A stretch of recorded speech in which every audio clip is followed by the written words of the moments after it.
မင်္ဂလာပါခင်ဗျ Smart Flips YouTube Channel ကနေပြန်လည်ကြိုဆိုပါရစေဒီကနေ့တင်ဆက်ပေးမယ့်ဝတ္ထုစာအုပ်ကတော့စာရေးဆရာမြတ်သားနဲ့မြန်မာပြန်ရေးသားထားတဲ့ရေဘွက်ပမာဆိုတဲ့ဝတ္ထုကိုအပိုင်းနှစ်အနေနဲ့တင်ဆက်သွားပါမယ် Channel ကလေးကို like and subscribe လုပ်ထားပေးပါဦးဗျာဘေးနားက notification လုံးလည်းပေးထားပါဦးအမေကိုသူခန်းကိုပြန်သေးသွားကြပြီလို့ဒါတိုင်းကပြောတယ်ဒါတိုင်းကိုကြည့်ရတာကအောင်ပွဲရတယ်လို့အမေကမနက်ပိုင်းကတင်ငယ်ဆုံးဝင်နေပြီ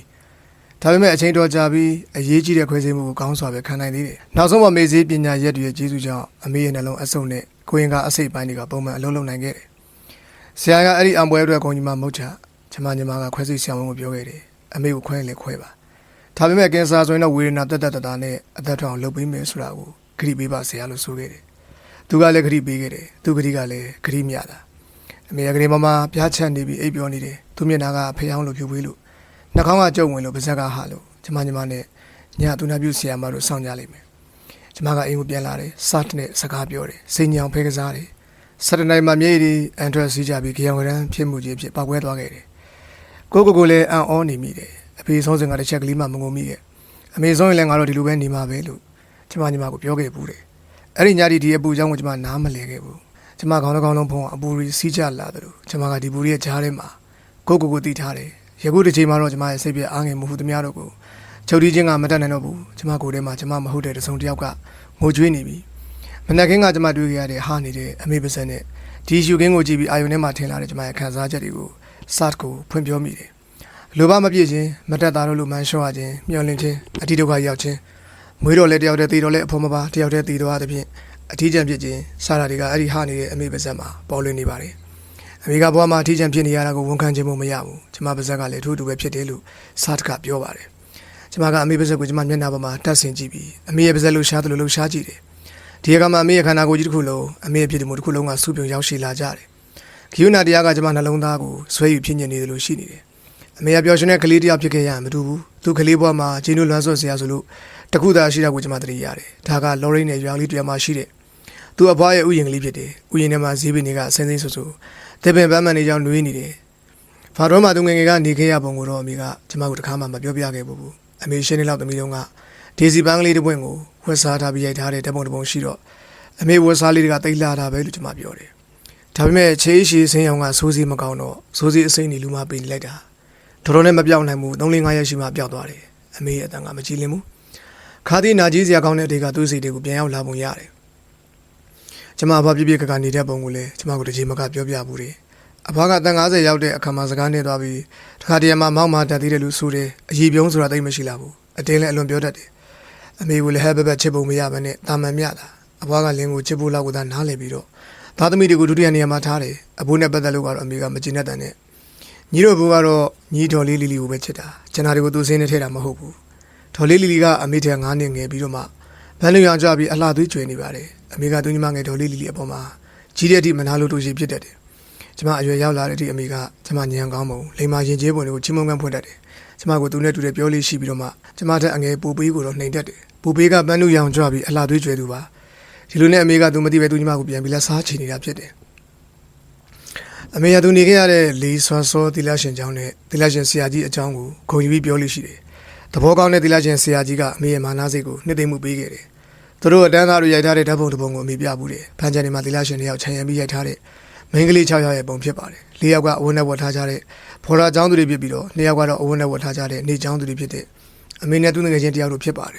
သူတို့အားလုံးဝေယုံရှည်ကြီးတွေအင်ကြီးရှည်ကြီးတွေဝတ်ပြီးစရုံကြီးတွေထုံးထားကြတယ်သူတို့မျက်လုံးတွေထဲမှာဘာရိပ်ရောက်မှဖမ်းလို့မရဘူးအမေကမြို့ငယ်ကလေးမှနေရတဲ့မိန်းကလေးတွေရဲ့ပြပြမှုနဲ့သီလရှင်ကျောင်းသူတွေရဲ့အလွန်တင်းကျပ်တဲ့စီကံကလနာတွေအောက်မှာလူလားမြောက်လာသူဖြစ်တယ်အသက်20ကိုရောက်တဲ့အခါမှာအမေကနောက်ထပ်စိတ်တိကိုက်စရာတစ်ခုနဲ့ကြုံရပြန်တယ်အဲ့ဒါကအမေနဲ့ကြိုက်နေတဲ့ဆွေမျိုးတယောက်ကသူ့ကိုဆွန့်ပစ်ပြီးတခြားမိန်းကလေးတယောက်နဲ့ကြိုက်သွားခြင်းပါဒီမိန်းကလေးကလည်းခြားသူမဟုတ်ဘူးကျမတို့ဝန်ခွဲတော့ဂျာမိန်းပါပဲဒီလိုစိတ်ပြအားငယ်စရာနာကြီးစရာတွေနဲ့ကြုံတွေ့ကြရတဲ့အတွက်အမေရဲ့ဘဝတစ်လျှောက်လုံးမှာဆက်ဆက်တိမကန်ဖြစ်ပြီးချင်းတူးလာခဲ့တယ်အဖေနဲ့တွေ့တဲ့အခါမှာတော့အမေကစိုးပြေးလန်းဆန်းလာခဲ့တာဖြစ်တယ်အမေအဖေကိုတော်တော်ချစ်တယ်တော်တော်မြတ်နိုးတယ်သူနဲ့ပေါင်းသင်းလာခဲ့တဲ့ပထမ10နှစ်အတော်အတွင်းမှာအဖေကအမေကိုပြောင်းထားနိုင်ခဲ့တယ်အဖေရဲ့မိန်းမတွေကိုချစ်တတ်တယ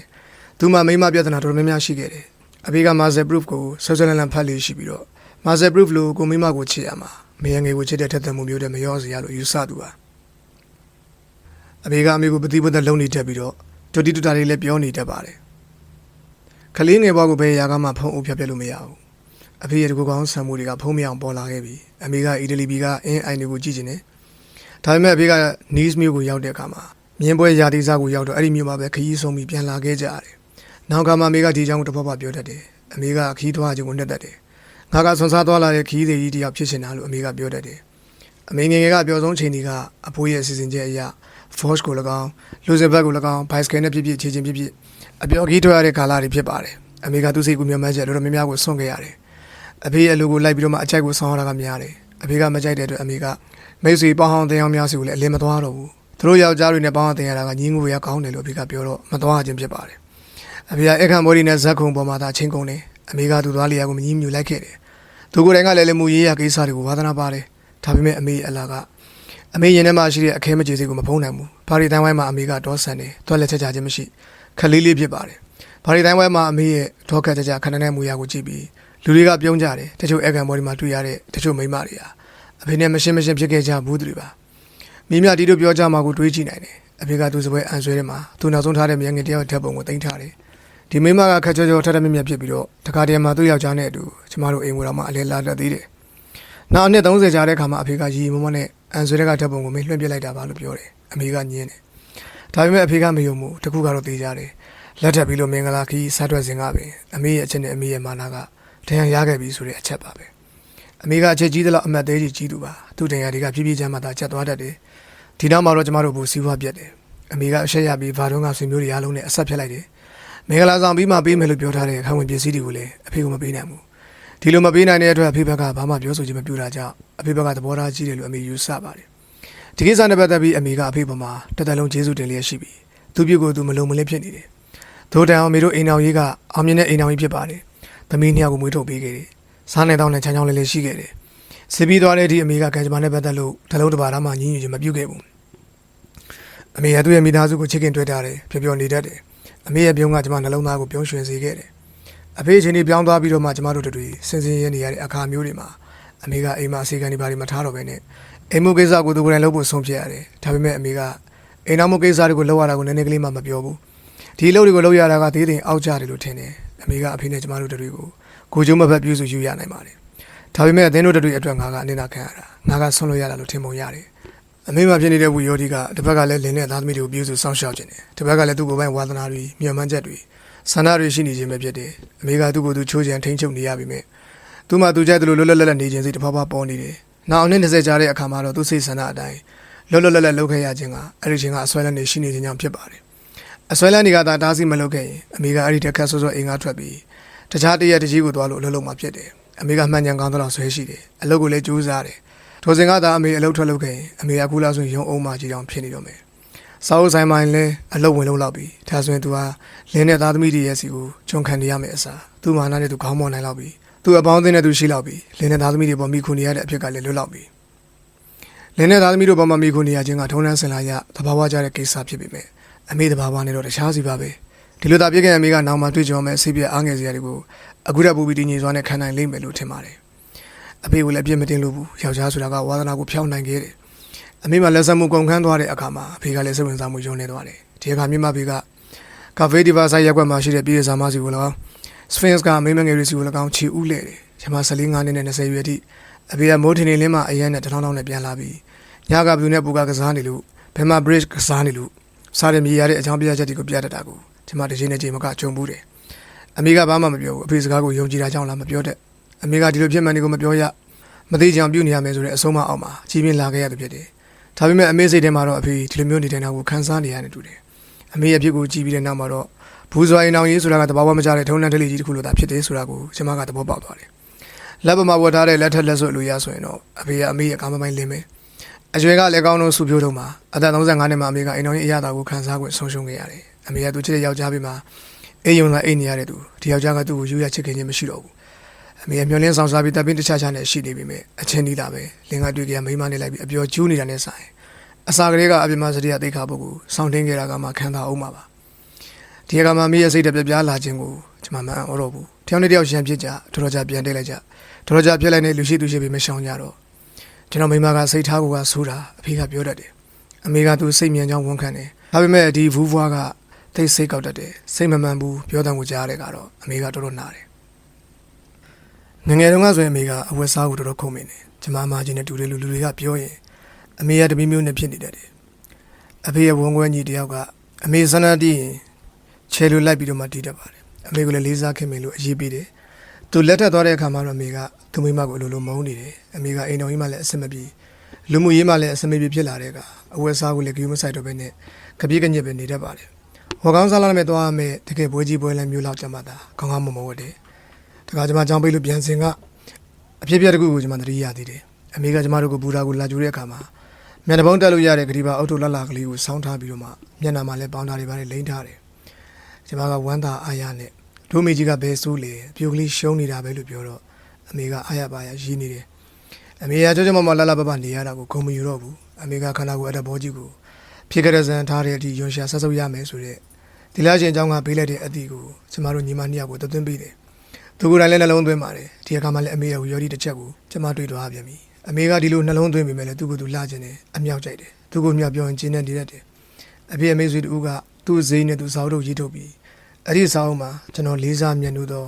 ဖရန်ဆွာဒီဗူဘွားသူလို့ရည်ညွှန်းချက်တက်လိုက်တော့အမေကအကြီးကျယ်ကိုကြီးမစိုးသူ့ရည်ညွှန်းချက်ကလည်းမရှင်းဖြစ်တယ်အမေကအိမ်ဒီမဆောင်နိုင်တော့အောင်အရေးပေးခံခြင်းသူဖြစ်တော့ဒါကြောင့်မလူတွေကသူ့ကိုအရေးမပေးခြင်းတော့ပဲဖြစ်လာကြတယ်အမေမအိမ်တော်ကြီးဒုက္ခလည်းမရှိမာနတက်စရာလည်းမရှိတော့ဘဲနဲ့အောက်ကြတောက်ကြနိုင်တယ်လို့ထင်တဲ့အိမ်မှုကိစ္စတွေနဲ့သာလုံထွေးနေရတာကြောင့်ခေါင်းမာပြီးမာနကြီးတဲ့အမေကတော်တော်တန်ကိုခံနိုင်မရှိတော့ဘူးအော်ကြီးကျဒေါသထွက်ရင်ထွက်မထွက်လည်းတချင်းဆိုလိုက်အတင်းပြောလိုက်ရေးစရာတွေပြောလိုက်နဲ့အချင်းကုန်တည်တတ်တယ်အဖေဆုံးပြီးတဲ့နောက်မှာတော့စကားဆက်ပြီးလို့ထော်လင်းဂျာမင်းကအဖေဟာလင်ကောင်းတယောက်မဟုတ်ဘူးလို့ဆောင်းပါးကြီးချီပြောတော့အမေကဆက်ဆက်တိမခံဖြစ်ပြီးတော့မှငါ့ကိုတော့ပြောထားခဲ့တဲ့ဟေးလို့ခက်ခက်လန်ပြန်ပြောခဲ့တယ်သူကလည်းဒီတိုင်းပဲယုံကြည်အောင်နှလုံးသွင်းရတူတယ်ဒါပေမဲ့အတင်းလို့ယူရခြင်းဖြစ်လေတော့သူ့ဆန္ဒကမပြေရှားဘူးဒါကြောင့်အမေကသမီးတွေဖြစ်တဲ့ကျမတို့တွေကိုပြုစုဆောင်ရှောက်ခြင်းဖြင့်သူ့ကိုယ်သူဖြည့်သိမ်းရပါတယ်ဘယ်သူတွေပါပဲပြောငါဘယ်တော့မှတကူကောင်းမကြံခဲ့ဘူးသူများတွေအတွက်အသက်ရှင်ပေးခဲ့ရတယ်လို့အမေကနောက်မှမကြမ်းပြောတတ်တယ်အမေကသူများတွေအတွက်အသက်ရှင်ပေးနေရတာကတော့မှန်ပါတယ်ဒါပေမဲ့သူများတွေစိတ်နဲ့သူများတွေအတွက်အသက်ရှင်ပေးနေခြင်းဖြစ်တယ်အမေကအနိုင်ယူခြင်းနဲ့အမေရထက်ကနေခြင်းနဲ့ကျမတို့ကိုသူ့ရဲ့ဩဇာအောင်မလွန်ရအောင်သွင်းထားခြင်းပါတယ်ဒါပေမဲ့ကျမတို့တွေကလည်းအရွယ်ရောက်လာလို့ကိုလန်းကိုသွားပြီးကိုဘာသာကိုလွတ်လွတ်လပ်လပ်ဆုံးဖြတ်ချင်လာတဲ့အခါမှာကျမတို့နဲ့အမေကဝီယောဒီဖြစ်လာပြီးတော့ဒီဝီယောဒီကပေါက်ကွဲလာတယ်အဲဒီခါမှာသူအနာယူခြင်းနဲ့စိတ်အပေါ်စီးယူခြင်းနဲ့စိတ်တွေကလည်းအမေကိုမခင်နိုင်တော့ဘူးဒီအခါမျိုးမှာအမေနဲ့ကျမတို့တွေတစ်ချက်ချက်ပြစ်ကြရတယ်သို့တော်လည်းပဲအမေကစိတ်တက်ပြင်းသူဖြစ်တော့နောက်ဆုံးမှသူကသာနိုင်သွားတယ်ကျမတို့အိမ်မှာအမေဆန္ဒအရတကားတွေကိုအကုန်ဖွင့်ထားရတယ်ကျမလှုပ်လို့တယ်ဆိုရင်လည်းပဲသူမျက်စိအောက်ထိုင်နေတဲ့အခန်းထဲမှာသာလှုပ်ရတယ်ညဆိုရင်ကျမတို့ညီမနှစ်ယောက်ခရင်တစ်ခုကနေတစ်ခုကိုလှမ်းပြီးတော့မှစကားပြောတတ်ကြတော့အမေကကျမတို့တွေဘာတွေပြောလဲလို့နေမှာကပ်ပြီးချောင်းသားထောင်တတ်တယ်လို့ကောင်မတွေတိတ်ကြတော့လို့အော်တတ်တယ်အမေကကျမတို့ကိုရေဘူးတင်ခွင့်မပေးဘူးအဖေကကျမတို့အတွက်ဘိုင်းစကယ်ဝယ်ပေးမယ်ပြုပေးပဲအမေကကန့်ကွက်ခဲ့တယ်ကျမတို့တွေကအမေအရေးထိုးလွန်းတာကိုစိတ်ညစ်တော့သူမပါနိုင်အောင်ဘိုင်းစကယ်စီးပြီးကျမတို့ဘာသာကျမတို့လွတ်လွတ်လပ်လပ်နေကြပါတယ်အမေကကျမတို့တွေပြောပွဲချုံပွဲလုံလည်းပါခြင်းတယ်သူကိုယ်တိုင်ကလည်းဝါသနာပါ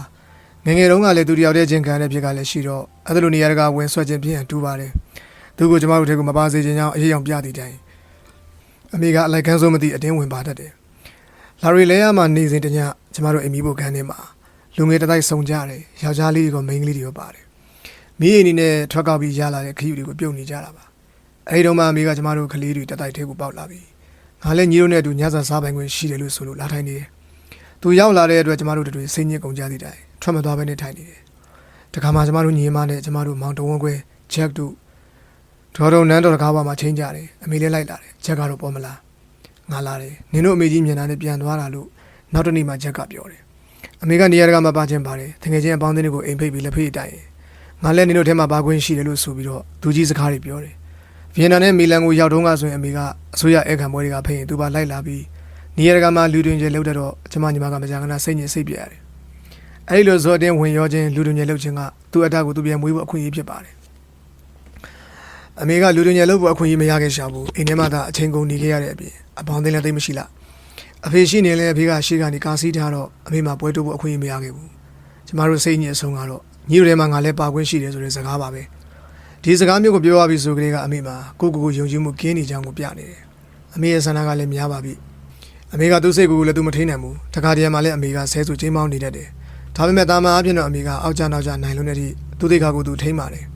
်အမေကအသေးဖွဲလေးနဲ့ပတ်သက်ပြီးအဖေနဲ့စကားများကြပြီမဲ့သူ့စီကပတ်စံကိုဘယ်တော့မှလက်ပြန်ခံလို့မတောင်းဘူးသူ့အတွက်လည်းဘာမှမသုံးဘူးကျမတို့ညီမနှစ်ယောက်အတွက်လည်းနည်းနည်းပါးပါးသာသုံးပြီးတော့ အဖေသူ့ဘာသာသူဖြုံးတာကိုအသာပင်ကြည့်နေကြတယ်တနင်္ဂနွေနေ့ဒီမှာအဖေကြောက်တဲ့အပြင်ထွက်တာကိုလည်းဘာမှကန့်ကွက်ခြင်းမပြုဘူးအဖေဆုံးပြီးကျမတို့ညီမနှစ်ယောက်ပေါ်မှာမိခုနေရတဲ့အခါမှာလေအမေကဒီတိုင်းပဲသူ့သိက္ခာကလေးနဲ့သူနေပြီးကျမတို့ညီမစိတ်နှောင့်ယှက်မဖြစ်အောင်နေရှာတယ်အမေကကျမတို့ညီမနှစ်ယောက်ပေါ်မှာစောင့်ရှောက်ဖို့တရားရှိပေမဲ့မစောင့်ရှောက်နိုင်တော့တဲ့အတွက်အဲ့ဒီနည်းနဲ့သူခံစားချက်ကိုပြသရတော့မယ်ထင်ပါတယ်ရခင်ကတော့ကျမတို့ကိုပြုစုဆောင်ရှောက်ခဲ့သလားကျမတို့ပေါ်မှာမင်းမှုနေခဲ့ပြီးအခုသူဘာမှမတတ်နိုင်တော့တဲ့အခါမှာဒီလိုညီနေချင်းဖြစ်ရန်တူတယ်အမေကကျမတို့ညီမနှစ်ယောက်ကိုဘယ်သူနဲ့မှမတူအောင်ချစ်ရှာတယ်ကျမတို့ကသူ့ရင်ထဲမှာဖြစ်နေတဲ့ဝီယောဒီတွေကိုကြည့်ပြီ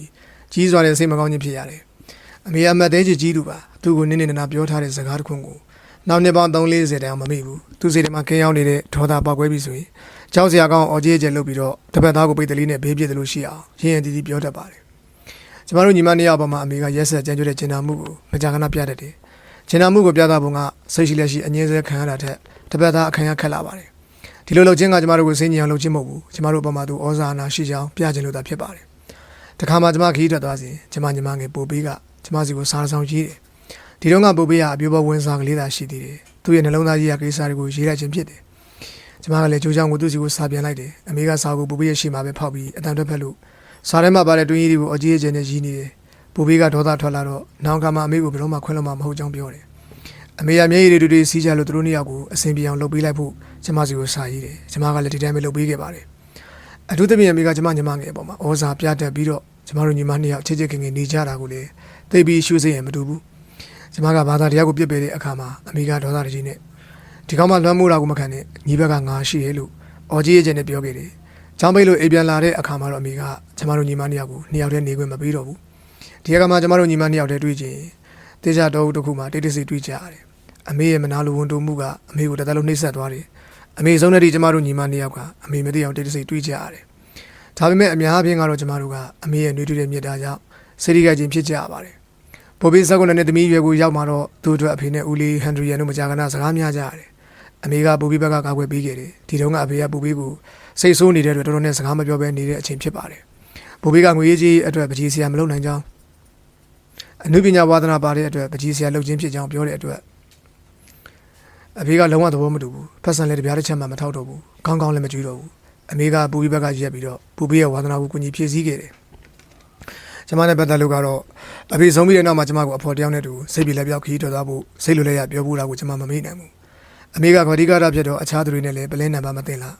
းကျမတို့ညီမနှစ်ယောက်ကိုသွေးခွဲအောင်အမေကြိုးစားတာကိုမြင်ရခြင်းတော့သနာစရာကောင်းတဲ့အရာမရှိဘူးလို့ကျမထင်တယ်ကျမတို့မဝန်ခွဲချက်ကကျမတို့အိမ်ကိုအရာပေါင်းနေလာတဲ့အခါအမေကနှခမ်းတလန်ပန်းတလန်နဲ့ရန်တွေ့တတ်ပါတယ်သူကတော့သူ့အားသာပြောင်းတွေ့ချင်းဖြစ်ပြီးမဲ့ချက်ကစိတ်ညစ်တယ်ဒါဆိုကျမတို့အိမ်ကိုအရာပေါင်းနေတဲ့နေသွားတယ်အပွားအိမ်ကိုကျမပြောင်းသွားတဲ့အခါမှာလည်းအမေမျက်လုံးထဲမှာမြေကြီးဝဲနေတာကိုမြင်ရတယ်ကျမကိုအိမ်ကပြောင်းသွားရအောင်လို့ရံမလို့တာကိုတော့မှကျေးဇူးတင်ရသေးတယ်ဒါပေမဲ့အဲ့ဒီနေ့ကအိမ်ကိုပြန်ပြီးတော့မှညစာစားတိုင်းကျမကအမေနဲ့ညီမကိုပြစ်ထားကြအောင်ဂီယူမဆိုင်ကြောင်းနဲ့မြေတော်တောက်တီးနေတတ်တယ်အမှန်အပြင်ကတော့ကျမကသူတို့စီကိုမမှန်ကြီးရောက်ပါတယ်သူ့မူကြောင့်တကြောင်မာနာကြောင့်တကြောင်ကျမစီကဘာမှမတောင်းဘူးဒီနောက်မှာတော့ကျမကဘာမှလုံလောက်မထောက်ပံ့ဘူးလို့ပြောတတ်တယ်အမေကသူ့ရဲ့အခက်အခဲကိုဘယ်သူမှဖွင့်ပြောလိမ့်မရှိဘူးသူကသူပဲပြန်ပြီးစဉ်းစားရမယ်တူအမေကကိုယ့်ရဲ့ကြံရည်ချက်ကိုပြန်စဉ်းစားဖို့ကိုယ့်အကိုဆုံးဖြတ်ဖို့လေ့ကျင့်သင်ကြားမှုရခဲ့သူမဟုတ်ဘူးအရေးကြုံရင်သူများရဲ့အရှိန်ဩဇာအောက်မှာပြေးဝင်ခေါ်လုံတတ်သူပါဒီလာချင်းဆရာကြီးနဲ့အဖေတို့ရဲ့အမြင်ကတောင်းနှင်းမြောက်လို့ခြားနာကြပါတယ်ဒီအခါမျိုးမှာအမေကဘာကိုဆုံးဖြတ်ရမလဲမသိဘဲနဲ့နဝေတင်အောင်ဖြစ်နေတဲ့တာကိုကျွန်မငယ်ငယ်လေးကလေးကသတိထားမိပါတယ်ကျွန်မကတော့အမေလိုမဟုတ်ဘူးကျွန်မရဲ့ကလေးဘွားကြောင့်လားမသိကျွန်မကအမေနဲ့မတူဘဲနဲ့ကိုယုံကြည်မှုအပြည့်ရှိတယ်စင်ကြီးတက်ခြင်းစောရကတက်ခြင်းတွေကကျွန်မရဲ့နီလန်းနေဖြစ်ပေမဲ့အမေမှာကတော့ဒီနီလန်းနေမရှိဘူးအမေကအများရဲ့ထင်မြင်ချက်နဲ့တက်တက်ဖြစ်အောင်နေမယ်လို့ဆုံးဖြတ်ထားပုံရပါတယ်သူစီကိုနောက်ဆုံးလာပြောသူရဲ့စကားကအမှန်လို့ယူဆလိုက်တယ်အမေကစားကိုအလွန်ဖက်တယ်မညံကောင်းတဲ့တိုင်ဘာကိုမှမသားလို့မရှိဘဲနဲ့အားလုံးကိုမေ့နေတတ်တယ်အချိန်တွေကပေးလာတဲ့အခါမှာတိကျတဲ့အသည့်ပြတ်သားတဲ့အမြင်တို့ရရင်ဘဝမှာရုပ်တရက်အလဲပြောင်းကြီးတွေနဲ့တွေ့နိုင်တယ်ဒါပေမဲ့အမေမှာတော့ဒီလိုတိကျတဲ့အမြင်နဲ့ပြတ်သားတဲ့အမြင်တို့မရှိခဲ့ဘူးအဖေဆုံးပြီးတဲ့တိုင်အောင်ပဲအမေကဘာလို့ရမယ်လို့ပြတ်သားစွာမဆုံးဖြတ်နိုင်မဲနဲ့ရောင်ဝါးဝါဖြစ်နေတတ်တယ်အမေရဲ့အပေါင်းအသင်းတွေကလည်းဒီလိုရှင်းရှင်းပြပြမတွေးနိုင်သူတွေတာဖြစ်တယ်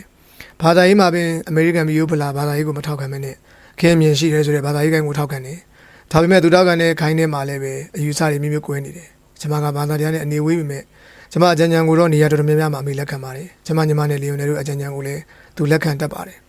အမေကကျွန်မတို့မြင်မှာထုံအားအားကြီးလို့မြင်မှာကိုအလွန်ဆွေးနေဒါကြောင့်သူစိတ်ထဲမှာရှိတာတွေကိုဖြောင်ဖြောင်တင်းတင်းပြောလို့မရှိဘဲနဲ့သူများပြောသမျှကိုအင်းလိုက်လို့ဘာမှမထူးဆန်းတဲ့ဟန်မျိုးပြတတ်တယ်မဆောင်ခင်တွေမှာတော့အမေရဲ့ယူဆတွေကစူးစီးဆိုးကန်ကန်ရှိလာခဲ့တယ်ဒါပေမဲ့စိတ်တော့ရောက်เสียကြုံတွေ့လာတဲ့အခါမျိုးတွေမှာတော့ကိုယ့်အချင်းတွေကိုပြန်လဲသုံးသပ်ဖို့ အမေမှာဘာအတွေးခေါ်ဘာယူဆဘာခံယူချက်မှမရှိတော့ဘူးဒါကြောင့်ပဲအမေကဒုက္ခနဲ့ကြုံလာတဲ့အခါမှာစောက်တီရမြဖြစ်ခဲ့ရခြင်းပါကိုစံကျင်တိုက်ခံလုပ်ပြီးတော့မှစဉ်းစားရခြင်းကမကြာခဏအကျိုးရှိတတ်တယ်ဒါပေမဲ့အမေကတော့တမျိုးအမေကကိုတိုက်ခံလုပ်လို့မစဉ်းစားဘဲနဲ့ကိုတိုက်ခံလုပ်ပြီးအသက်ရှင်နေတယ်အမေမှာဝါသနာတွေအကြိုက်တွေအများကြီးရှိတယ်အမေကဒီဆန္ဒတွေကိုအတင်းချုံနေထားပြီးဒီလိုချုံနေရတဲ့အတွက်အမြဲတမ်းထွက်နေတတ်တယ်ငယ်စဉ်တုန်းကအမေရဲ့ခန္ဓာကိုယ်အမေရဲ့နှလုံးသားအမေရဲ့စိတ်တွေကိုကျင်းဝင်ဒီဆိုတဲ့တန်ချက်အင်ကြီးကြီးထဲမှာအတင်းပြင်းပြင်းထိုးသွင်းပြီးတော့မှဖုံးအုပ်ထားခဲ့တယ်အမေကအချင်းတီလာကိုစောင့်ထိန်ပြီးချိုးချံစွာနဲ့တန်းအောင်နေရမယ်ဆိုတဲ့အဆုံးမအောင်မှာကြီးပြင်းလာခဲ့သူပါအမေရဲ့ရင်ထဲမှာတွေးဆပြီးဝှချင်းစားခြင်းပြောခြင်းပါခြင်းနဲ့မိမတယောက်ခင်းဝင်နေတယ်ဒါပေမဲ့လည်းဒီမိမကသူ့ဖို့သစိမ့်တရားဆန်ဖြစ်နေပြီးတော့ဖိနေခံထားရတဲ့အတွက်ဘုံပြက်ပန်းပြက်ကျိုးပိတ်ဆုပ်ပြက်နေပါတယ်အေးရကနိုးရနဲ့ကျမညီမစီကိုဖုန်းဆက်တယ်အမေကညတကောင်ကြော်ချင်းလောက်မှာသတိလေလာတယ်သူ့ကိုခွဲစေးရတာကိုသိပြီးမှဘာမှအံ့ဩခြင်းမဖြစ်ပါဘူးကျမကတက္ကစီတစ်စီးနဲ့လာခဲ့တယ်ဒီခရီးဒီလိုပုံလေးပြလဲတဲ့ဆောင်းပေါက်ဒီစေးတက်ပဲဖြစ်ပါတယ်ဒါပေမဲ့စေးတက်ကိုရောက်တဲ့ခါမှာကျမကရခင်အထက်ကိုမတက်တော့ဘဲနဲ့အခြားထက်ကိုတက်သွားရတယ်နန္ဒလူမမကရင်စီကိုသွားခြင်းမဟုတ်ဘဲနဲ့ဒေဂန်ဒီလူမမကရင်စီကိုသွားခြင်းပါရခင်ကတော့ဒီအခန်းဒီအထက်ကိုဖြတ်ရတိုင်းဘာမှစိတ်တလို့ချာချာချင်းမရှိခဲ့ဘူးဘာကူမှသတိမထားမိပဲနဲ့အဲ့ဒီခန်းကိုဖြတ်သွားခဲ့တယ်ပိတ်ထားတဲ့တကားကြီးရဲ့နောက်မှာကြီးခွဲစရာအဖြစ်တွေဖြစ်နေပါတယ်ဘာကူမှတော့မမြင်ရဘူးရခုဒီချိန်မှာတော့ဒီကြီးခွဲစရာဖြစ်တကူကကျမနဲ့တိုက်ရိုက်သက်ဆိုင်နေပြီကျမကလေကားကိုမြန်နိုင်သမျှမြန်တက်တယ်ဖြင်းနိုင်သမျှဖြည်းတက်လာတယ်လို့လည်းပြောနိုင်တယ်တကားပေါ်မှာဆိုင်းဘုတ်ကိုချိတ်ထားပြီးဆိုင်းဘုတ်ကဧည့်သည်မလာရတဲ့ရှုခင်းကပြောင်းသွားပြီးကရင်ကမနေ့ကနေရာတိုင်းပဲဖြစ်ပေမဲ့ဘေးနှစ်ဘက်မှာရှင်းလို့စားစရာတွေနဲ့စားအုပ်တွေကဘီလိုတဲကိုရောက်နေကြပြီအခန်းတော်စပွဲပေါ်မှာပန်းတွေမရှိတော့ဘူးအဲ့ဒီနေရာမှာဆေးပလင်းတွေတက်ဘူးတွေဆန်းသက်ပြုံတွေရောက်နေတယ်အမေကအိပ်ပျော်နေတယ်နှာခေါင်းထဲပိုက်ကြီးသွင်းမထားတဲ့အတွက်သူ့ကိုကြည့်ရတာအနှင်းငယ်စိတ်သက်သာစရာကောင်းပါတယ်အေးရအောင်မှာတော့ဘိုက်ကိုဖောက်ပြီးတော့မှပိုက်တွေနဲ့ဆက်ထားတဲ့အိုးတွေပလင်းတွေကိုတွေ့ရတယ်လက်ဝဲဘက်မှာဆေးပလင်းကပိုက်ကြီးသွဲထားပြီးတော့အပ်ဆိုင်ထားတယ်အဝတ်စားဆိုတာမရှိတော့ဘဲနဲ့ကိုဘမှာဆေးရုံကဆောင်းတည်းလွှမ်းထားတယ်လီဗလွန်ဆိုတဲ့အပြင်သူနာပြုဆရာမတယောက်ကသူ့ကိုပြုစုနေတယ်လီဗလွန်ကအင်္ဂရိဆွဲထားတဲ့ဘုံတူပကြီးကားတွေကအယုဒ္ဓလိုချက်သေးရှိတယ်ခေါင်းမှာသူနာပြုဆောင်အုတ်ထုပြပြနဲ့သပင်းကိုအုပ်ထားပြီးတော့မှခြေမှာအဝတ်ချင်းညက်ဖက်နဲ့အဖြူကလေးကိုစီထားတယ်လီဗလွန်ကထွေသွင်းတဲ့ကိစ္စကိုကြည့်ချင်နေပြီးသွေးကြောက်တဲ့လူဖြောထားတဲ့ဓာတ်ပိုးတွေကိုမခဲရလေအောင်မကြမ်းလှုပ်ပေးနေတယ်ဆရာဝန်ရဲ့အဆိုအရအမေကို2ပတ်3ပတ်2လ3လလောက်အနာပေးနိုင်ကြောင်းဖြင့်ညီမလှုပ်သူကပြောပြတယ်ယောဂါကတခြားနေရာကပြန်ပေါ်လာရင်ကျမတို့သူ့ကိုဘယ်နဲ့ပြောရမလဲဆရာကျမကပေါမောက်ခဘီကိုမေးတယ်မပူပါနဲ့တဏီယာကတခုခုဖြစ်လာရင်ကျွန်တော်တို့ကြည့်ပြောမှာပေါ့ကျွန်တော်တို့ဒီလိုပဲပြောခဲ့ကြတာပဲလူမမားကလည်းယုံပါတယ်ညနေပိုင်းမှာအမေကမျက်လုံးပြန်ဖွင့်လာတယ်စကားပြောတဲ့ခါမှာသူ့စကားကိုမနှဲနားထောင်ယူရတယ်ဒါပေမဲ့သတိမလွတ်ဘူးအမေလဲကြလို့ခြေကျိုးသွားတယ်လေအခုတော့ခွဲစိတ်လို့ပြီးပါပြီဦးအတက်ပေါက်လို့လည်းခွဲရသေးတယ်အမေကလက်ညှိုးကလေးကိုထောင်ပြလိုက်ပြီးဦးအတက်ပေါက်တာမဟုတ်ပါဘူးဦးအမေရောင်းတာပါဒီစေးတဲ့ရောက်လာလို့တော်သေးတာပေါ့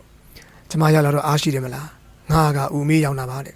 သူ့ကိုယ်သူဦးအမေရောင်းတယ်လို့ပဲထင်နေတယ်ဒီစေးတဲ့ကိုရောက်လာတဲ့အတွက်အမေကအားရှိသွားခြင်းဖြစ်ရန်တူတယ်ဘိုက်ကြီးနှကောင်နဲ့ထိမ့်မထားတာတော်တော်စိတ်ချမ်းသာတယ်ဖောင်းနေတဲ့ဘိုက်ကြီးကအညစ်အကြေးတွေကိုထုတ်ပြလိုက်တော့အမေရဲ့ဝေဒနာကနေငယ်သက်သာတယ်သူ့အနားမှာသမီးနှစ်ယောက်ကလည်းရှိနေတဲ့အတွက်အမေရစိတ်ချရပြီလို့ထင်သွားရင်တူတယ်ဒေါ်လာပီနဲ့ဒေါ်လာအင်းတို့ရောက်လာတဲ့အခါမှာကျမကိုပြင်မသွားကြလို့တော်သေးတာပေါ့လို့ဆိုတယ်ဒီနောက်မှာအမေကမျက်လုံးတွေကိုပြန်မှိတ်သွားပါတယ်အမေကြီးနလန်ထားတာတော်တော်မြန်တာပဲအံ့ဩဖို့ကောင်းတယ်လို့အချင်းချင်းပြောနေကြတယ်သွေးတွေဆေးတွေတင်းတဲ့အတွက်အမေရဲ့မျက်နှာကသွေးအောင်လွှမ်းလာပြီးကျမ်းမာတဲ့ပင်ကိုဆောင်းလာတယ်ရမနေ့ကကရင်ပေါ်မှာဝေဒနာကိုလူးလဲခံနေရသူကဒီကနေ့မှမိမတယောက်ဖြစ်အသွင်ပြောင်းလာခဲ့ပြီကျမကအမေကိုဘေးလီစာအုပ်တို့ပြတယ်ငါမှလာရိုးဆေးရဲ့အပိဓာန်ကြီးရှိတယ်ဘေးလီပြင်အဲ့ဒီစာအုပ်ကြီးနဲ့ဖြေတာပဲလို့သူနာပြုဆရာမကိုပြောနေတယ်အမေကအဲ့ဒီအပိဓာန်ကြီးကိုတော်တော်သဘောကျတယ်မဝဲခင်ကတည်းကဒီအပိဓာန်ကြီးအကြောင်းကိုတပွားပွားနဲ့ပြောနေတတ်တယ်သူရဲ့အပိဓာန်ကိုကျမကောက်ကြည့်တော့အမေကဝမ်းသာကုန်ယူလို့မစိုးအပိဓာန်ယူပေးရမလားအမေကယူပေးစမ်းပါဆိုတဲ့စကားလုံးတွေကိုခက်ခက်ပြောနေပြီးကျမတို့ကမနေကြီးနားထောင်ယူရတယ်သူစကားတွေကနတ်ပေတင်အတိတ်ကောက်ရတယ်လို့မနေကြီးအထိပ်ပဲပြန်ယူရတယ်အမေရဲ့တရိယာချက်အမေရဲ့ဆန္ဒအမေရဲ့ဆိုရင်တော့ကတွေကအချင်းရဲ့အပြင်ဘက်တနေရာမှာလွင်မျောနေတယ်ခလင်းငယ်အတန်းနဲ့တင်ငယ်ဆိုကြောင့်ဒီຢာတွေကအဆင်မှန်မဟုတ်တဲ့ထူးဆန်းတဲ့အိမ်မက်တွေဖြစ်သွားကြတယ်အမေကတော်တော်ကြာကြာအိတ်နေတယ်တခါတည်းမှာလည်းပိုက်ထဲကကြားလာတဲ့ရေစက်ကလေးကိုရက်တယ်သူနာပြည့်ဆရာမကပါဇက်ကိုတီးပြီးတဲ့စက်ကိုလက်ကင်ပွားတဲ့ကိုစရီးထွေးကြတယ်ညနေပိုင်းမှာအမေကချောင်းအဆမပြတ်ဆိုးလာတယ်အမေကိုခွင်တောင်းပြီးလာပြုစုတဲ့မက်ဒမ်ဝိုင်လင်ဇော်ရင်က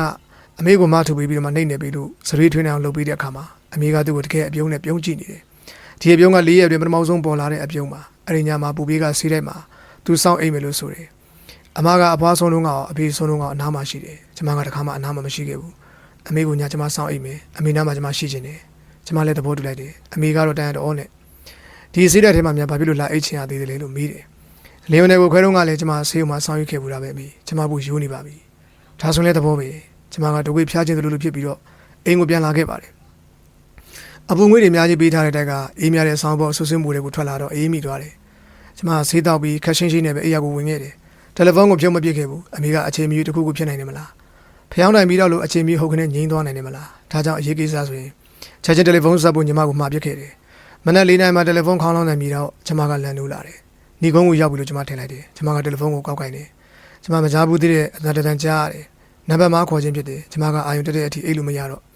ရှင်းနိုင်လို့တဲ့ကမှတယ်လီဖုန်းမြည်တော့အပြေးပြတ်မဲ့ကောက်ခိုင်းကြည့်တယ်ဘာမှအရေးမကြီးတဲ့ကိစ္စတခုကျွန်မကအနက်ရောင်မသားရထားနဲ့တူတဲ့တယ်လီဖုန်းကိုဆက်ဆုပ်လာတယ်မင်းမေကကင်ဆာဖြစ်နေတယ်မင်းမေကဒီနေ့ညတော့ခံမှာမဟုတ်ဘူးဆိုတဲ့အတန်ကကျွန်မနားထဲမှာထပ်ပြန်တယ်လေကြားရောက်နေတယ်ကျွန်မခြံထဲကဖြတ်လာတယ်အောက်တက်ခမ်းမကိုဖြတ်တယ်ကျွန်မလေးစိတ်တစ်ခုခုရောက်နေတယ်လို့စပွဲနေနေကလေးတွေခင်မီကလထိုင်းတွေခွဲခွာကနေနှုတ်ဆက်နေကြတဲ့တယောက်နဲ့တယောက်ဖန်ရန်နှမ်းရှုံနေကြတဲ့လူတွေတချို့ကဆောင်းလို့လက်ဆွဲအိတ်ဒီလက်ကန်အိတ်ဒီဖန်ဝတွေကပန်းပွင့်နေစားရောက်လာမဲ့ခီးတွေကိုကြိုးတယ်လို့ပဲဆက်ကူလက်လာကလေးတွေနဲ့ပတ်ထားတဲ့အလားပါပစ္စည်းတွေဒါပေမဲ့တီတိုးတန်ဒီမျက်နှာထားတွေကြားထဲမှာပုံမှန်မဟုတ်တဲ့ခန်းစားချက်တစ်ခုရှိတယ်တခါတည်းမှာအဝေးအခန်းဆုံးတကားဝမှာတကူလုံးစွစွပြောင်းဝတ်ထားတဲ့လူတယောက်ပေါ်လာတယ်လို့ထင်လိုက်ရတယ်သူ့ပထမသွေးတွေဆွလို့တက်တက်ကိုကျွန်မတက်လာတယ်လက်ဝဲဘက်မှာသူနာပြုဆီယမတွေရဲ့အခန်းတွေနဲ့တောင်ဝခန်းတွေအစီရှိနေတဲ့ဇင်းရက်ရှိရှိကြီးလက်ရဘက်မှာတော့ကိုရှင်မပါတဲ့အသားခုံတန်းတစ်ခုနဲ့တယ်လီဖုန်းပြပြကလေးတစ်လုံးတင်ထားတဲ့ဇပွဲတစ်လုံးရှိပြီး4000ခန်းကျကြီးတစ်ခုတနေရာမှာပစ္စည်းတွေစောင့်ဆိုင်နေတဲ့နေရာဧည့်သည်မလာရတဲ့ဒီအခန်းဘေးလမ်းမြောင်ကလေးတွေကိုကျွန်မဝင်ခဲ့တယ်လက်ဝဲဘက်မှာရေအိမ်နဲ့လက်ဆေးကျွေးစလုံးအေးအခင်းခွန်လိတ်တွေထွေးကန်နေလက်ရဘက်မှာတော့အမေပစ္စည်းတွေထားတဲ့ဗီဒီယိုတစ်လုံးအင်ကြီးချိန်မှာတော့အမေဝတ်တဲ့အနီရောင်ညဝတ်အင်ကြီးဖုန်းတွေတင်လို့ဒီညဝတ်အင်ကြီးကိုဘယ်တော့မှမမြင်ချင်တော့ဘူးအမြောင်ကြားလေးဆုံးတဲ့အခါမှာဒုတိယတစ်ခါကိုကျွန်မဖွင့်လိုက်တယ်ရခင်ကဒီတကားကြီးကိုမမြင်မိဘဲနဲ့တောက်လျှောက်ဝင်သွားခဲ့တယ်အခုတော့ဒီတကားကြီးကဒေရဘန်တက်တဆုံးတိုင်ကျွန်မဘွားရဲ့အစိပ်ပိုင်းတစ်ခုဖြစ်နေပြီအမေကအလိုက်တသိနဲ့ငါနေလို့ကောင်းပါတယ်မနေ့တုန်းကဆရာဝန်တွေချင်းချင်းပြောနေကြတယ်တော်တော်ကိုအံ့ဩစရာကောင်းနေတယ်အမေကဒီစကလုံးကြောင့်ဂျင်းနဲ့သွားရင်ရှိတယ်ဒီစကလုံးကသူကျမ်းမာလောင်ဆွမ်းဆောင်နေတဲ့ခါတာတပုတ်လိုပဲအမေကဒီစကလုံးကိုမကြာခဏအလေးနဲ့ရွတ်ဆိုနေတတ်တယ်ဒါပေမဲ့အမေမှလွန်စွာမှအားနေနေပြီနည်းနည်းကလေးမှမလုပ်ချင်မကန်ကြအောင်ဖြစ်နေတယ်သူတကူလုံးသူတစ်သက်လုံးဒရစ်ထက်ကသွင်းပြီးတဲ့အစာကိုသာစားရတော့မယ်လို့ထင်နေတယ်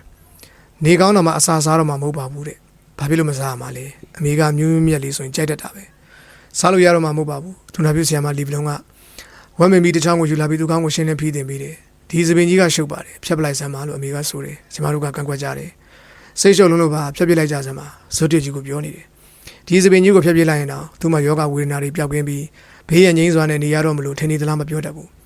လီပလုံးကသူ့စပင်ကိုဖြင်းချင်းစွာနဲ့ဖြေချလို့ရှင်းပြပြီးချစ်ပေးတယ်အဲဒီနောက်တော့ငွေရောင်တောက်နေတဲ့ဆံခွေကိုခေါင်းပေါ်မှာထုံးပေးပါတယ်အမေကစိတ်သက်သာရသွားတဲ့မျက်နှာမှာအံဝန်းစရာကောင်းတဲ့အေးချမ်းငြိမ်သက်မှုပေါ်လာလေတော့ကျမကလှပတဲ့ဖွားကြီးတယောက်ရဲ့ပုံကိုဆွဲထားတဲ့လီယိုနာဒိုရဲ့ပကြီးကားကိုသွားပြီးအမှတ်ရမိတယ်အမေကလီယိုနာဒိုရဲ့ပကြီးကားတွေကလို့သိလာတာပဲကျမကပြောတယ်အမေကတော့ပြုံးနေတယ်သူနာပြုဆရာမဘက်ကိုလှည့်ပြီးခက်ဆန်းဆန်းအတန်နဲ့တခါတော့ကတော့ငါလည်းတလောက်မဆိုးပါဘူးငါစပင်တွေကကောင်းတော့စပင်ကိုခွေပြီးတော့မှပခုံးတစ်ပတ်တစ်ချက်မှပဲချထားရတယ်အမေကသူ့အကြောင်းကိုပြန်ပြောပြနေတယ်စာကြည့်တဲ့ဒီပလိုမာယူခဲ့ပုံစာအုပ်တွေကိုသူချစ်ခင်တဲ့ပုံလီဘလုံးကအမေစကားကိုနားထောင်ရင်ကဓာတ်ဘူးတစ်လုံးကိုပွင့်လို့အမေကိုယ်တွေကိုသွင်းဖို့ဆေးဆက်နေတယ်အဲ့ဒီဆေးကြီးထဲမှာဂလူးကို့စ်နဲ့စားရည်အမျိုးမျိုးပါကြောင်းသူကကျမကိုရှင်းပြတယ်ကောက်တယ်တစ်မျိုးပေါ့ကျမကလည်းပြောမိတယ်တနေ့လုံးကျမတို့ကရှေ့စီမံကိန်းတွေကိုအမေကိုပြောပြကြတယ်အမေကမျက်လုံးမိတ်လို့နားထောင်တယ်ကျမဇနီးမောင်နှံကအဂျင်ထဲမှာကြည့်လက်အင်္ဂလိပ်တစ်လုံးကိုဝယ်ထားပြီးတော့မှထွားရောက်ပြင်ဆင်မဲ့ဆေးဖြစ်တယ်ပြင်ပြီးတဲ့ကအမေတို့အခန်းကျယ်ကြီးတစ်ခန်းပြီးမယ်ဒီအခန်းထဲမှာအမေကလွတ်လွတ်လပ်လပ်နေနိုင်တယ်အဲ့ဒီအိမ်မှာနလန်ထားတဲ့အထိနေနေတာကိုပြောပြတယ်ငါကဒီမှာအချာကြီးနေတော့လီယိုနယ်ကစိတ်ညစ်မှာပေါ့ဘာဖြစ်လို့စိတ်ညစ်ရမှာတော့သူများကိုအနောက်ရှက်မဖြစ်စေချင်ဘူးအင်းငယ်ငယ်ကလေးဆိုတော့ကိုကကလန်ဖြစ်နေပါကျမကမရီညက်မှာနေခဲ့တဲ့အကြောင်းလေးကိုပြန်ပြောတယ်အမေကပြိုပွားတော့ကနေခဲ့တဲ့ဒီမျိုးငယ်ကလေးကိုသတိရနေတယ်နေတိုင်းကောင်းစဉ်ကလည်းအမေကမရီညက်ကအကြောင်းလေးကိုမမောတမ်းပြောပြတတ်တယ်အမေကပါရီမှာနေတဲ့ချင်းရဲ့သမီးကြီးသုံးယောက်ကိုလည်းအလွန်ချစ်တယ်အခုဒီစိတ်ဓာတ်ကိုမကြာခဏပေါက်လာကြပြီးအမေကိုကြည့်ကြတယ်သုံးယောက်စလုံးကလှပစေဖွင့်သေးဝေစေပြိုနုလန်းဆန်းစေအရွယ်ကလေးတွေငါမှလည်းမိမတွေမရှိသူတို့မှကလည်းအဖွားမရှိတော့အတော်ပဲဒီတော့ငါလည်းသူတို့အဖွားဖြစ်တာပေါ့လို့လီဗလုံးကိုပြောပြတယ်သူမင်းနေစီမှာကျမကသတင်းစာဆောင်ကိုကောက်ဖတ်နေတယ်အမေကမျက်လုံးပွင့်လာပြီဘာတွေထူးလို့လဲဆိုင်ကိုမအောင်တိုက်နေကြတော့မဲလားမေးတော့ကျမကနောက်ဆုံးသတင်းတွေကိုပြောပြရတယ်တခါမှတော့အမေကအပြစ်တင်တန်ကလေးနဲ့ငါကိုရမှာငါ့ကိုခွဲစိတ်ကူးသားကြတယ်လို့ဆိုတယ်ဒီတော့မှဒေါက်တာဘီကဝင်လာတော့အမေကဒီအခန်းကတော့သူပဲပေါ့လို့ရည်တံပပနဲ့ပြောတယ်ဒေါက်တာဘီကအမေအနီးမှာအတန်းချနေပြီ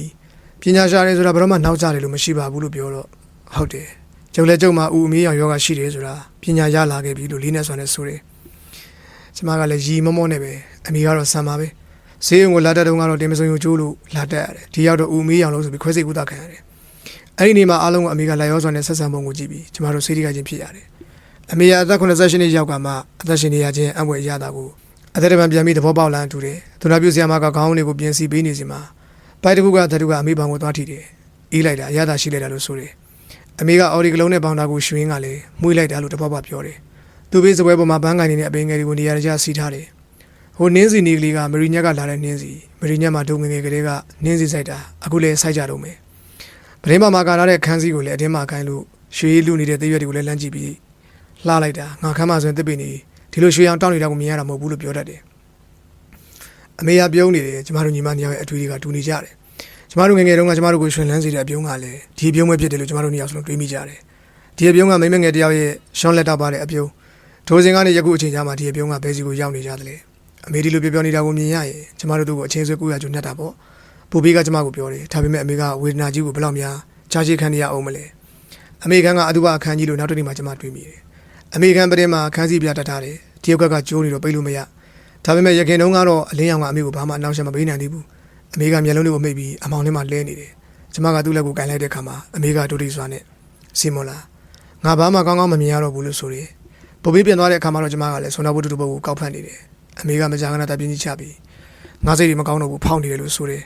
ဒေါက်တာဘီရောက်လာတဲ့အခါမှာတော့ကျုပ်သတိမေ့နေပြီထင်တယ်လို့ဆိုတယ်သတိမေ့နေအမေကြီးဘယ်နဲ့လို့သိမလဲဒီအပြေကြောင့်အမေကတော်တော်စိတ်သက်သာရသွားတယ်တော်တော်ကြာတဲ့အခါမှာအမေကလေးနဲ့တင်းကြီးနဲ့အတန်နဲ့ငါ့ကိုခွဲစိတ်ကူတာတာတကယ်အရေးကြီးတဲ့ခွဲစိတ်မှုကြီးပဲငါလည်းအရေးကြီးခွဲစိတ်ကူတာတဲ့လူနာကြီးဖြစ်ခဲ့တာပေါ့တဲ့ကြည်ကောင်းကကျမကအလိုက်ထိုက်ပြောတဲ့အခါမှာအမေကအားတက်လာပြန်တယ်မနေ့ကလည်းသူကမျက်စိပွင့်ကအိမ်မက်တွေမှတ်နေကြောင်းပြောခဲ့တယ်ငါခန်းထဲမှာလူတွေအများကြီးပဲမကောင်းတဲ့လူတွေအင်ကြီးပြားတွေဝလို့သူတို့ကငါ့ကိုဆွဲခေါ်မလို့လုပ်နေကြတယ်ပြီးတော့ငါ့ကိုကော်တေးတွေအတော့ခိုင်းတယ်ဒါနဲ့ပူပေးကမောင်းထွက်လိုက်တော့မှကော်တေးဆိုတဲ့စကားလုံးကိုကျမပြင်ပြောခဲ့တယ်ဈေးသွင်းမှုလီဘလုံးဆက်နေတဲ့ဈေးတွေကိုပြောခဲ့တာပါဒီတုန်းကလီဘလုံးက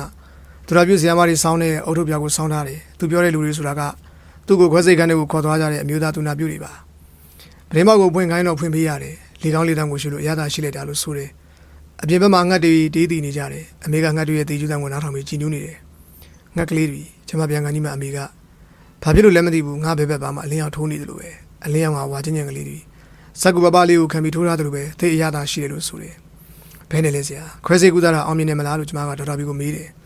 ဦးတွေပြန်လှုပ်ရှားလာရင်တော့အောင်မြင်တယ်လို့ပြောရမှာပဲ2ရက်3ရက်ဆိုရင်သိရမှာပါကျမကဒေါက်တာဘီကိုသဘောကျတယ်ဒေါက်တာဘီကဂိမ်းကြီးခန်းကြီးမလုပ်တတ်ဘူးအမေနဲ့တွေ့ရင်လည်းလူလူစကားပြောတယ်ကျမမေးတဲ့မေးခွန်းတွေကိုလည်းလူချင်းချင်းဖြေတယ်ဒါပေမဲ့ကျမကဒေါက်တာအင်းနဲ့ကတော့တိတ်အဆင်မပြေလာဘူးဒေါက်တာအင်းကရှိုးကောင်းကားဗလာတောင်းတော့ဖြက်လက်သွက်လက်ပြီးအတက်ပညာမှာခုံမင်းရှင်မှုသူအမေကိုအသက်ပြန်ရှင်းလာအောင်ဆရာတက်တန်းစွာပြုလုပ်ပေးခဲ့တာမှန်ပါတယ်ဒါပေမဲ့သူကအမေကိုလူသားတယောက်လိုမမြင်ဘူးသူရဲ့အတက်ပညာကိုစမ်းသပ်စရာပစ္စည်းတစ်ခုလိုမြင်နေတယ်ကျမကဒီလိုမျိုးကိုကြောက်တယ်အမေရဲ့ဆွေမျိုးတယောက်မှာ6လကြာသတိမိနေရအမေကဒီအပြစ်ကိုကြည့်ပြီးတော့ငါ့ကိုဒီလိုမျိုးတော့မထားကြပါနဲ့ငါကြောက်လုံးလို့ပါလို့ကျမကိုပြောတယ်ဒီအကြောင်းကိုဒေါက်တာအင်းသိတဲ့အခါဒေါက်တာအင်းကစံချိန်ချိုးပြနိုင်မှုကြိုးစားလိမ့်မယ်ထင်ပါတယ်တနင်္ဂနွေနေ့မနက်မှာပူပေးကစိတ်မချမ်းမသာနဲ့ကျမကိုပြောတယ်ကြီးစမ်းမအောင်မမကြီးဒေါက်တာအင်းကပိုက်ကြီးသွင်းပြီးဝန်းချူမလို့တဲ့အမေကိုတင်းနှိုးတယ်အထက်ကိုပိုက်သွင်းကြည့်တော့ရလေးရတာမဟုတ်ဘူးတသက်မဲ့ညင်းစက်တာနဲ့တူနေပြီဒေါက်တာအင်းဖြတ်သွားတဲ့ခါမှာကျမကသူ့ကိုအတင်းလိုက်စကားပြောတယ်သူကတော့ဘယ်တော့မှစပြောလို့မရှိအမေကိုညင်းဆဲသလိုဖြစ်နေပြီမညင်းဆဲပါနဲ့တော့လို့ကျမကတောင်းပန်တယ်သူကဒေါသကြီးနဲ့ဘာညင်းဆဲရမှာတော့ကျုပ်ကလှုပ်ရှားရှိတဲ့ကိုလှုပ်နေတာခန်းစည်းကိုတင်လိုက်တော့အခန်းထဲမှာလင်းလာတယ်အမေကသူ့ကိုထားတဲ့နေကမျက်မှန်တွေရှိတယ်ကျမရောက်သွားတဲ့ခါမှာအမေကတတ်ထားတဲ့မျက်မှန်တွေကိုချွတ်ပြီးဒီနေ့မဆိုးဘူးညီကိုကောင်းကောင်းမြင်ရတယ်လို့ဆိုတယ်အမေကိုကြည့်ရတာကတော်တော်တတ်တာနေပုံရတယ်အမေကတင်းကြီးနဲ့အတန်နဲ့ငါမှညာဘက်ချမ်းကောရှိသေးရဲ့လားမှန်မှန်ပြောစမ်းပါဘာကိုပြောတာလဲမေဘာဖြစ်လို့မရှိရမှာလဲမသိဘူးမနေ့ကတော့ငါ့ကိုကြည့်ရတာတော်တော်ကောင်းနေတယ်တဲ့ဒါပေမဲ့ငါစိတ်ထဲမှာငါဘယ်ဘက်ချမ်းပဲကောင်းတယ်လို့ထင်နေတာညာဘက်ချမ်းကဘာမှမသိဘူးငါမှညာဘက်ချမ်းမရှိသေးရဲ့လားမသိဘူးငါကိုကြည့်နေချမ်းကွဲနေတယ်လို့ပဲအခုတော့လည်းနည်းနည်းပြန်ကောင်းလာတယ်လို့ဘာလို့ကျမကသူ့ရဲ့ညာဘက်ဘာကိုထီလို့အမေကသိရလားသိတော့သိတယ်ဒါပေမဲ့စိတ်ထဲမှာဘာလို့ညာလို့ဘယ်ဘက်ကိုကျမထိပြန်တယ်ဒါတော့ကောင်းကောင်းသိတယ်တကယ်ထိတာအမေတင်မစုံပြုတ်တာကလည်းဘယ်ဘက်ခွဲစိတ်ကူးသားတာကလည်းဘယ်ဘက်ဘိုက်တွေတက်ရတာဆေးသွင်းရတာကလည်းဘယ်ဘက်အားလုံးဘယ်ဘက်မှာကြီးပဲဒါကြောင့်ပဲအခြားတစ်ဘက်ကထုံသွားလိသလားမဆိုနိုင်ဘူးအားလုံးကောင်းပါလေဆရာဝန်တွေကလည်းအမေချင်းတွေကိုကြည့်ပြီးအားရကြတယ်ကျမကပြောတယ်ဒေါက်တာအင်းကတော့သိချင်တဲ့ပုံမရဘူးစမ်းသပ်ကြည့်ချင်လို့တဲ့ငါ့ကိုလေးကြီးပဲအတင်းလဲခိုင်းနေတယ်ဆိုပြီးအမေကပြုံးနေတယ်ဈေးုံကစင်တော့မှသူ့ကိုခွေးချွေးတဲ့ချောကလက်တက်တာပို့ပေးရအောင်မယ်အမေယောက်ကလင်မွေးရာကအမေသားကိုနှိမ့်နေပေးနေတယ်ဒူးနှစ်ပတ်ကြားမှာခွန်ကတ်ခံထားပြီးအပေါ်မှာလဲဆောင်းနေပါနေနဲ့မထီအောင်တန်ခွေတွေခံထားတယ်ပြီးတော့ဖနောက်မှာလည်းမွေးရတဲ့ထိမနေအောင်မျိုးစီမံထားတယ်ဒီလိုမျိုးစီမံထားပြီးမဲ့အေးရပူမိပြီးအနှံစင်းတွေထွက်စားပြလာတယ်အမေမှာအဆင်ပြေယောဂကြောင့်တင်မစုံကြောတွေတည်နေရတဲ့အထွေမှာလက်ရဘက်ကလည်းကောင်းကောင်းမလုပ်နိုင်လက်ဝဲဘက်မှာကလည်းဆေးသွင်းတဲ့အကြီးအမြဲစိုက်ထားပြန်တော့နည်းနည်းမှလုပ်လို့ရနိုင်တဲ့အခြေအနေမရှိတော့ငါ့ကိုထူပေးစမ်းမှလို့အမေကဆိုတယ်ကျမတယောက်တည်းထူမပေးရဘူးအမေကိုလုံးကြီးဖြစ်နေတာကိုကြည့်ပြီးကျမကစိတ်မစင်ရတော့ဘူးဒီခန္ဓာကိုယ်ကြီးကကျမမြင်မို့တော့ဝေဒနာရဲ့ပြည်စည်းနေဆက်ခြင်းကိုခံရတဲ့သနာစရာခန္ဓာကိုယ်ကြီးတစ်ခုဖြစ်နေပြီ ဒါပေမဲ့ကျမသဘောပေါက်နေတဲ့ကြောက်ပွဲစမ်းကျင်နေမှုကိုထိတ်လန့်ပြီးအမေကိုထိခိုက်နာကျင်သွားမှကိုစိုးရိမ်နေတယ်အဲ့ဒီနေ့မနက်မှာအမေကိုနားလို့ရှိရင်ဝန်းချူဖို့ရှိတော့သူနာပြုဆရာမလီဗလွန်တယောက်တည်းမနိုင်တဲ့အတွက်ကျမဝင်ကူရတယ်ကျမကစိုးစိုးနေတဲ့အပြာရောင်ဆေးဝင်အင်ကြီးတွေကအယိုးစုကြီးကိုမေးကန်ပြီးအမေကိုချမ်းရောက်ကပွေထားတယ်သူ့ကိုတစ်ပတ်ကိုဆောင်းပေးတဲ့အခါမှာအမေကမျက်နှာကိုရှုံပြီးမျက်လုံးကြီးလှမ်းကြည့်ရင်ငါလိမ့်ကြတော့မယ်လို့အော်နေတယ်အမေကသူ့လဲကြဆိုတဲ့အချိန်ကိုပြန်ပြီးသတိရနေရတူတယ်ကျမကသူ့ရဲ့ခရင်ဘေးမှာရက်ရင်ကသူ့ကိုကင်ထားပြီးဖြောင်းပြနေတင်ရတယ်ကျမတို့အမေကိုပြန်ထူပေးပြီးတော့မှခေါင်းအောင်စင်လို့ခုပေးထားရတယ်ခဏကြာတော့ဒီလေပြီးလို့ပြောပြီးမဆုံးခင်မြန်မြန်အေးရခင်းပေးစံမြန်မြန်နဲ့အော်တယ်လီဗလွန်နဲ့စပင်နီဆီယာမာတို့ကအမေကိုအေးခင်းဖို့ကိုမြန်မြန်ရွှေ့ကြတယ်အမေကတော့မောနေစေ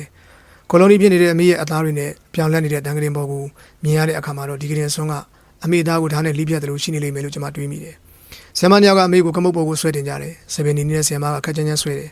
အမေမတကူလုံးတောင်းတင်းနေတော့အော်တယ်ကျမကဆရာမတွေနဲ့တူအပြင်ကိုထွက်လာခဲ့တယ်ကိစ္စမရှိပါဘူးဆရာမအေးရပါမှာပဲသွားပါစီ